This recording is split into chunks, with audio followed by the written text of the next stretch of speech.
He opened his cabin door expecting trouble, maybe a thief, maybe a wounded drifter, but instead, he found an Apache woman standing barefoot in the snow, her breath trembling in the freezing night.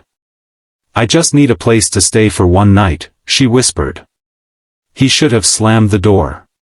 A cowboy harboring an Apache woman could get himself killed. But something in her eyes, fear mixed with pride, made him step aside. What he didn't know was that letting her in would change every rule he had ever lived by, especially when that one night turned into a lifetime. The wind screamed across the plains as Luke Marston stoked the last flicker of fire inside his small frontier cabin. It had been the kind of winter day that drained a man to the bone, fixing fences buried in snow, guiding half-frozen cattle back to shelter, fighting storms that showed no mercy. By the time he hung his coat on the wall, he could feel the silence of the empty cabin pressing against him. Nights were always the worst. Too quiet, too cold, too full of the memories he tried not to revisit. He was about to settle down for what little sleep he could get when 3 timid knocks echoed against the wooden door. Not angry, not demanding, more like someone hoping not to be heard at all. Out here, miles from the nearest town, knocks meant one thing: danger. Luke reached for his rifle, lifted the latch, and pulled the door open just far enough to see who dared interrupt a night like this. The storm burst into the room in a swirl of snow and wind, carrying with it a woman standing barefoot on his porch. Her long black hair was tangled with frost, her thin blanket soaked through, her feet raw from crossing the frozen ground.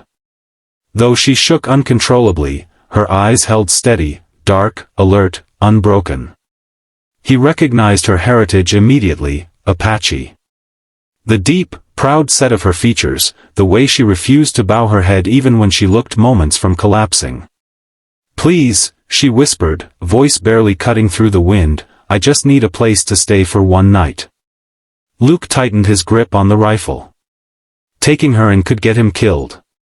Tensions between settlers and Apache were high, and if someone accused him of helping her, no explanation would matter. But then he noticed the cuts around her ankles, red and raw from rope burns. Someone had tied her up like an animal. Anger simmered beneath his ribs, replacing caution with something more human. "Who's after you?" he asked.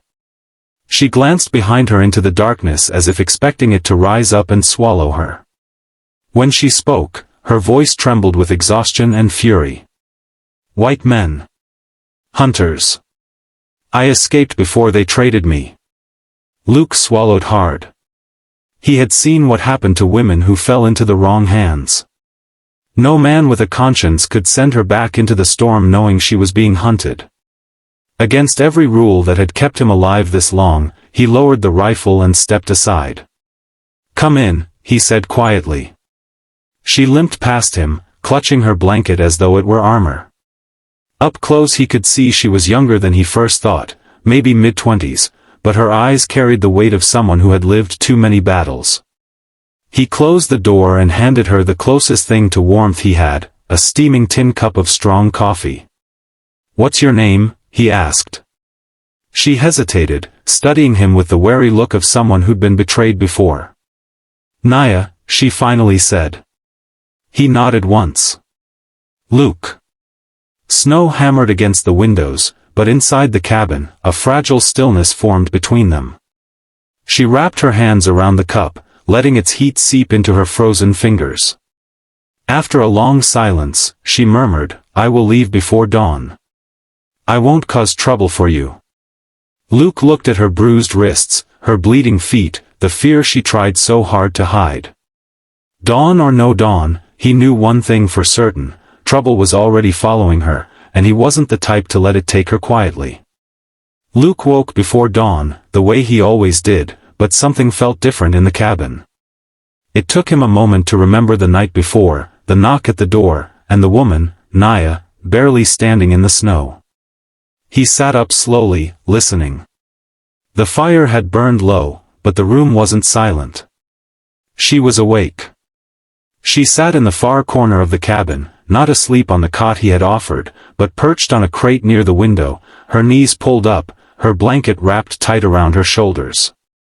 Her eyes were open, sharp even in the dim glow, like she hadn't rested for more than a heartbeat all night. Luke stood and poured the last of the coffee into a tin cup. "You can sleep now," he said, handing it to her.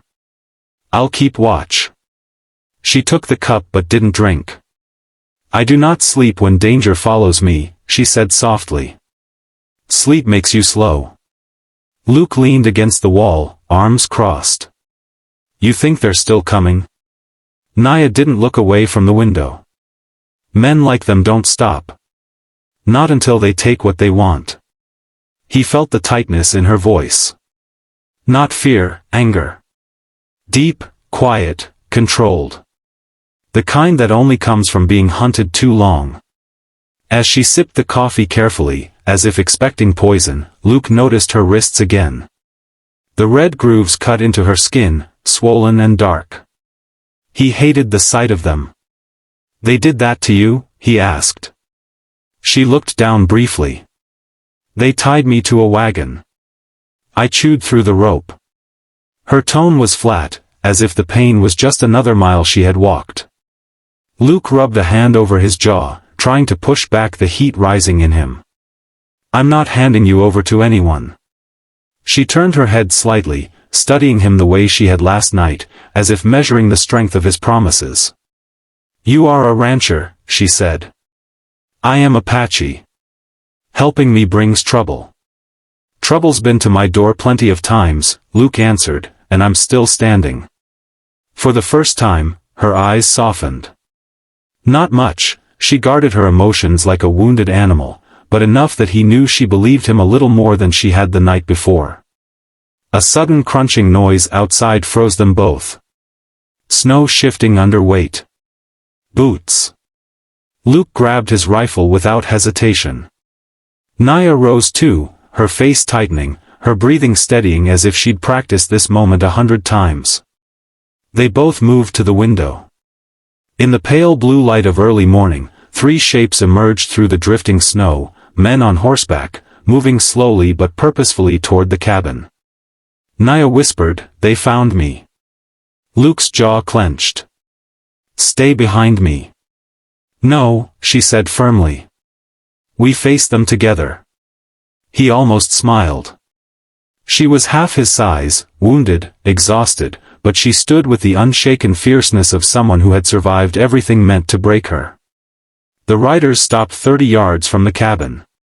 One cupped his hands around his mouth and called out, "We're looking for a runaway Apache woman. You seen her pass by?"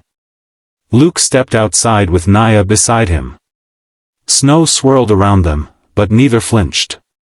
"Ain't seen anyone who belongs to you," Luke said, raising his rifle just enough to make his point clear. The men exchanged looks, their horses snorting clouds of steam. The air felt tight, stretched thin between threat and violence. Then the lead rider narrowed his eyes. "We'll search the place." Luke's grip tightened. Behind him, Naya's hand brushed the knife she'd hidden beneath her blanket. Dawn broke over the horizon, casting long shadows across the snow. 3 riders. 2 defenders. And the truth settling deep in Luke's bones, she wasn't just staying one night. Not anymore. Not if he wanted to live with himself.